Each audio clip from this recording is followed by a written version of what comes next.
Swexit threats were issued to the European Union in the aftermath of the UK's historic vote for Brexit, with an expert warning further splits on how the bloc moves forward could cripple Brussels. Brexit sparked a rise in Euroscepticism across the bloc, and in the past 30 years support for anti-EU parties both on the left and right of politics has risen to 35%, analysis showed.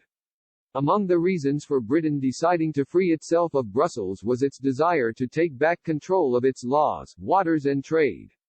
This has been highlighted best in recent weeks as the UK soared past its counterparts in Europe by providing a continent-leading coronavirus vaccine rollout program, while all 27 member states had to wait for the green light to begin purchasing various vaccinations from across the globe. The UK made the quick move to snap up jabs for its citizens.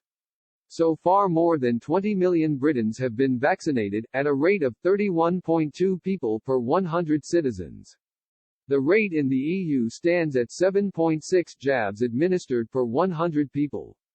With anger growing at leaders inside the bloc, including the European Commission's President Ursula von der Leyen, who admitted the jab rollout had issues, Eurosceptics have begun to make their voices louder, and in the immediate moments after the UK voted leave in 2016, David Wimmer, a Europe Fellow at Young Professionals in Foreign Policy, warned the rest of Brussels, the likes of Sweden could follow Britain out of the bloc. He claimed the day after the referendum, EU leaders were already misreading the lessons of Brexit, in the way they responded to the poll. Mr. Wimmer said that the bloc should have acknowledged the vote as a rebuke of the EU's political structure, but in fact portrayed the Union as a victim of rising populism. The response in places such as France, Spain, Italy and Germany saw politicians demand further integration to alleviate the economic and political grievances animating populist forces, Mr. Wimmer suggested, but he argued that Brexit was successful because it capitalized on long-standing British discomfort with extensive political and financial integration, a stance Sweden has long shared.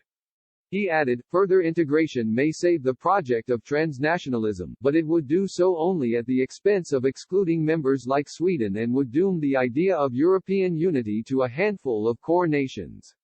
With Sweden then facing the prospect of political isolation without the UK and feeling pressure to cede more sovereignty to Brussels, Mr. Wimmer admitted it would only be a matter of time until Swedish political elites may look to leave the Union. He also noted the dilemma Brexit had caused EU lawmakers, and how its next choices could make or break the bloc.